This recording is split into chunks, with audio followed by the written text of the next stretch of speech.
यह कहानी एक लड़की की है जिसका सपना होता है कि वह शहर की सबसे बड़ी डॉक्टर बनेगी। लेकिन वह एक बहुत गरीब परिवार से थी, इसलिए वह लड़की बहुत मेहनत किया करती थी। उसके माता पिता भी उसे डॉक्टर बनाने के लिए एक एक पैसा इकट्ठा कर रहे थे ताकि बाद में उसे कोई प्रॉब्लम ना हो। लड़की के स्कूल में अच्छे मार्क्स आते थे, इसी वजह से उसे एक अच्छे से कॉलेज का दाखिला भी मिल जाता है। लड़की कॉलेज अकेले ही जाती थी। उसके माता पिता ने उसे समझाया था कि पूरा ध्यान अपने पढ़ाई पर ही लगाना, इधर उधर की बातें मत करना। उस लड़की का नाम रिया था। वह कॉलेज पहुंचते हैं। कुछ समय बाद रिया यह नोटिस करती है कि एक लड़का उसे बहुत देर से देख रहा है, लेकिन वह उससे अनदेखा करके क्लास की ओर चलती जाती है। उस लड़के का नाम होता है राहुल, जो उसी का क्लासमेट होता है। राहुल एक बहुत ही अमीर परिवार से था, लेकिन फिर भी वह एक साधारण सा जीवन जिया करता था। उसे अपने पैसों का कोई घमंड नहीं था। राहुल के दोस्त इतने भी अच्छे नहीं थे। राहुल को रिया बहुत पसंद थी और यह बात उसके दोस्त को भी जानते थे। एक दिन राहुल के दोस्त उसे कहते हैं, यार तू इतना डैशम है, अमीर है, तुझमें तो वह आराम से पढ़ जाएगी। ऐसा कहकर वह लोग क्लास में चले जाते हैं। क्लास में राहुल सिर्फ रिया को देखता है, लेकिन रिया ने बात करने की हिम्मत नहीं थी उसमें। फिर एक दिन राहुल के दोस्त उससे कहते हैं, यार तू इतना स्मार्ट होकर भी उस लड़की से डरता है, जाकर उसे प्रपोज कर दे। लेकिन राहुल कहता है, अगर वह बुरा मान गई तो।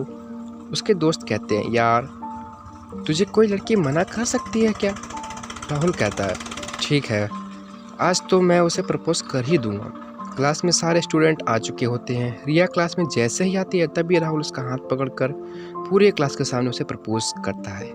लेकिन रिया उसके प्यार को ठुकराकर पूरे क्लास के सामने उसे थप्पड़ मारती है और गुस्से से कहती है, ये सब करने आते हो कॉलेज? यह कहकर रिया वहाँ से चली जाती है।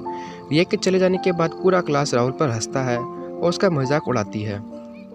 क्लास खत्म हो जाने पर वो अपने दोस्तों के पास आते हैं। राहुल ने जब वो ये बात उस दोस्तों को बताया तो उसके दोस्त उस पर हंसने लगे। फिर उसने दोस्त से कहते, यार तुझे तो उसने सबके सामने थप्पड़ मार दिया। राहुल कहता, छोड़ ना यार, मुझसे नहीं पटेगी वह। लेकिन उसके दोस्त कहते हैं, यार तेरी इतनी बड़ी बेइज्जती हो गई और तू ऐसे ही छोड़ देगा? अगर तू इतना कमज़ोर है तो फिर आज से तू हमारा दोस्त नहीं। यह सुनकर राहुल कहता है, फिर क्या करूँ यार मैं? उसके दोस्त कहते हैं, बदला ले उससे अपना। उसे अपने सुंदर चेहरे पर बहुत घमंड है ना, तो अगर तू उसके चेहरे की बिगाड़ देगा तो तेरा बदला पूरा हो जाएगा। दोस्तों की बातें सुनकर राहुल वहाँ से चला जाता है, क्योंकि दोस्तों की बातें उसे बिल्कुल भी अच्छी नहीं लगी। उसके बाद उसके दोस्त जब भी उसे देखने थे वह उसका मजाक उड़ाते, उससे नामर्द कहते। अब धीरे धीरे उसकी मोहब्बत दुश्मनी में बदलने जा रही थी। एक दिन राहुल का दोस्त उसे एसिड की बोतल लाकर देता है और कहता है, अगर आज तूने अपना बदला नहीं लिया तो हमारी दोस्ती खत्म। राहुल वह एसिड की बोतल लेता है और रिया के पास जाता है। रिया अकेले घर जा रही होती है, तभी राहुल उसके सामने बाइक रोकता है और उसके पास जाता है और कहता है, तुम्हें अपने चेहरे पर बहुत घमंड है ना, और इसी की वजह से तुमने सबको सामने मुझे थप्पड़ मारा।